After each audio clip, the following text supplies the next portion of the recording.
Hello, friends. Welcome to Still Here, Still Trying. A podcast about being human without the highlight reel. And the man behind it? Mike Baker. Yeah, him. That goofy guy with a big soul. Leads with heart, writes like he means it. And somehow got me to do this intro. Is he famous? Not yet. Should he be? Absolutely. This isn't self-help, it's soul maintenance. Grace with calluses, hope minus the BS.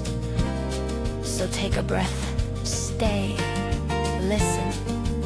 And if it moves you, share it. This is Still Here, Still Trying. Let's begin. Hello, it's Mike, and this is Still Here, Still Trying. We're on episode 7.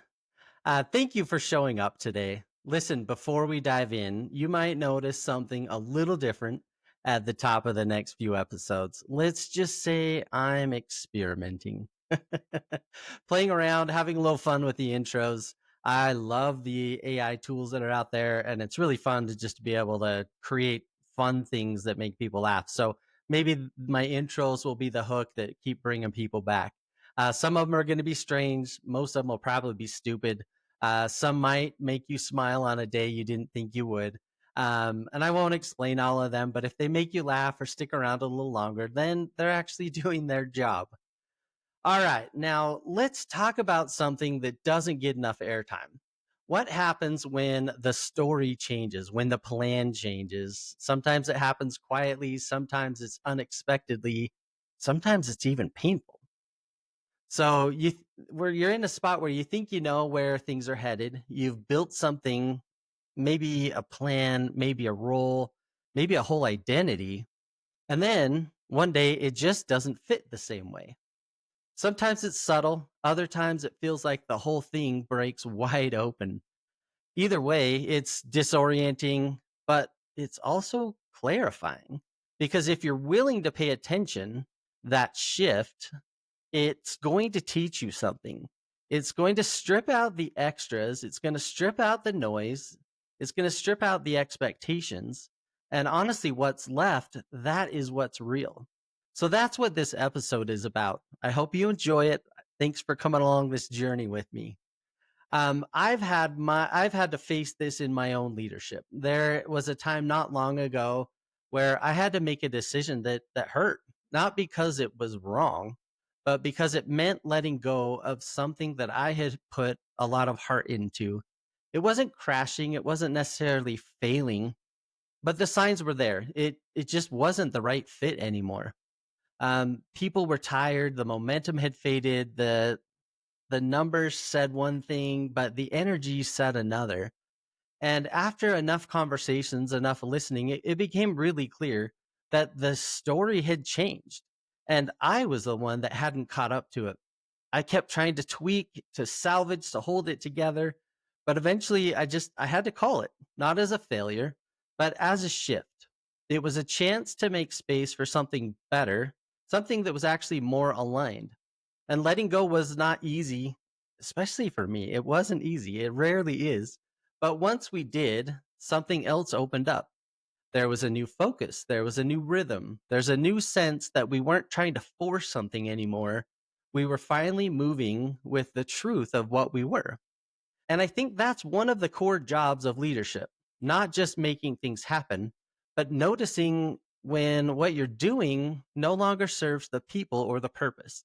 Then having the courage to adjust or listening to the people around you that are telling you that it's time to adjust. Um, that kind of shift, it shows up in your personal life too. I used to have a version of myself as a dad that felt really solid. I was strong, dependable, was going to always be a problem solver. And I thought that was the job, to step in, make it better, fix what's broken. But when someone you love is dealing with a chronic illness, that whole identity starts to crack. With my daughter, I found myself in a place I didn't recognize. There was nothing that I could fix. There was no clear path in front of us. There were honestly just waves of exhaustion, pain, frustration, and me watching, wanting to do more than I could. So I did the only thing I could. I stayed, not with answers, just with presence, with belief, with space. And that's when I started my project, EndoDad76. It's over on Instagram. It's an incredible project. But I didn't start it as a campaign, and I didn't really start it for awareness points. It just was me trying to say, I see you, I'm here, and I'll hold the door open. It came from that space where the story had changed and I didn't want to pretend otherwise. And in that truth, I found connection. Not the polished kind. It's that raw, late night, tired, we're still standing kind of connection. And it's been so incredible. The same thing happens in my creative life. Music for me isn't just an outlet, it's how I process. There's a standalone single I put out called Borrow Mine. I wrote it in a stretch of time where people around me were carrying way too much, mentally, emotionally, physically. And it was the kind of heaviness that piles up when you've been strong for way too long. The song wasn't meant necessarily to be a motivational speech or a silver lining anthem. It was just written as a quiet gesture, a message that says, if you've got nothing left, I'll sit here with you. You don't have to get up, you don't have to explain. There's a line in the song that says, if no one listens, I still will. If you can't climb, I'll stand still. I go back to that line often because I think the world is full of people who just need to be met where they're at, not pushed, not fixed, just witnessed, just recognizing that they are a human that needs connection.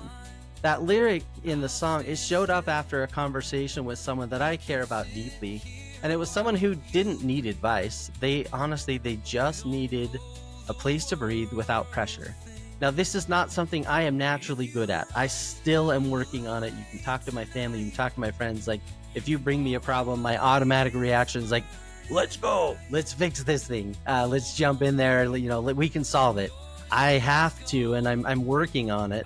I have to pull back. I have to pause. I just have to take a deep breath, and I need to process a couple things in my head. What does this person need from me? Are they asking me to fix it? Most of the time it's no. And so when it's that answer, then it's like, well, okay, so what should I do? And most of the time it's, you ask the question, how can I help? Like, I'm sorry, I'm so sorry. I can be here. Do you want to just sit and not talk? Let's walk through that. But to the person that's on the other end of a problem, one of the best things that you can do, and I know it's really hard to do when you're facing a problem, but tell people, how can they help you? So when my family, when we have something like this come up, we have this rule, is it hug, fix? We add fight in there because sometimes you just need to fight a little bit and get it out. But then you're giving me permission. You're giving me a job on how I can help. So some of it is just, look, I just need a hug right now. Just sit with me, be with me in the problem. I always love it when they say fix, like, hey, go fix this problem. And I'm like, yeah, I get to do something, and it flows into my natural thing. Now, I always hope I don't mess it up and make it worse. And then, again, sometimes I don't mean it that you need to actually have a fight, but sometimes you just want to debate something. Do you want to work something out? Do you want to talk it through? But it's just an easy thing to remember: hug, fix, or fight. So that's something that I think is really important. And when I think back to the song Borrow Mine, it's not a song that necessarily tells you what to do, but it's a song that says that you're allowed to be tired, and I'll still be here. And in a world that celebrates grit and hustle and get back up, I think there's something really special about just staying put, in being the one who says, you don't owe the world a performance today. Let me carry the light for just a little bit. And it's been so fun because that song has connected with people in ways that I could not have planned. But all of that because we all hit that moment where the story stops making sense and you just don't have the energy to rewrite the story yet. And that is just okay. There is power in that pause. it's really important to just take that time, recognize how we're feeling, and think through, what do I need to do? I don't always have to keep pushing, and you always have people around you that can help pick up that rock and carry it for a minute. So, what do you do when the story changes? Maybe nothing at first. Maybe you sit with it. Maybe you just feel it. Maybe you start to name what no longer fits. And then slowly, without forcing, I think you start to listen to what's trying to emerge. There is no rush. There's no need to wrap it up in meaning too soon. The next part of the story, it's going to show up when it's ready. But in the meantime, just know this: you are not failing for feeling lost. You're not weak for needing rest. And you are not broken for needing someone else's light for a while. You're just in the middle of something true. And that's a powerful place to be. So I hope that you are enjoying these episodes. I hope that this little bit of light, helps you. I just want to thank you for being here with me. If this episode has helped you in any way, please send it to someone that you care about. You never know who's out there trying to carry something that they don't know how to talk about. And as you share this podcast with other people, more people get to connect with us, but we also get to build a community around this. You get to start, throwing comments in there. And if you're listening to this episode and something's connected, throw a comment in there and talk about, a time when you've either asked for help or you've needed help and what that felt like. For me, it is hard to ask for help. It is one of those things, again, that I'm continuing to work on, but I think I'm doing better. I think I'm on my way. And so, I just encourage you, as you are walking through the problems in your life, just think through, what's the best route to get through this problem? Because we always get through our problems. So if this stuff is helpful, again, you can always find more of my work, my music, my art, my writing. It's all on my website at mikebakerhq.com. My music is streaming on Spotify, on Apple Music, on Amazon Music, on YouTube. All of the streaming services have my music. My book is available for sale. The Optimist Way is it's available on Amazon.com. The link's in the show notes.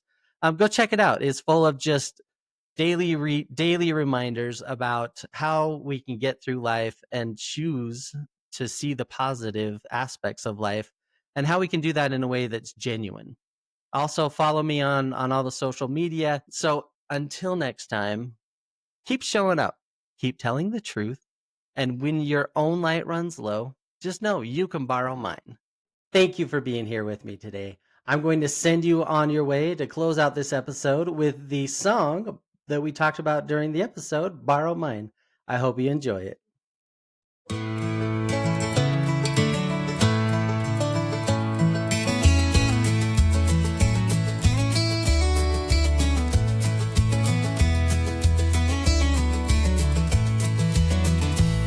Too tired to fight today, that's okay. You've come all this way. You don't have to stand alone. I'm here, my friend, and I've got hope to loan. You've walked through fire without a name, carried silence, carried shame. But I've seen your strength in quiet ways. You deserve to rest, to just say, fuck it, I'm done today. If no one listens, I still will. If you can't climb, I'll stand still. We can sit here while you breathe. You don't owe the world a thing. If you've run out of light tonight, you can borrow mine, it's burning bright. Hold on to me when yours feels gone. I'll keep the faith until you're strong. You're not broken, you're not wrong. You've just been fighting way too long. Let me be the voice that stays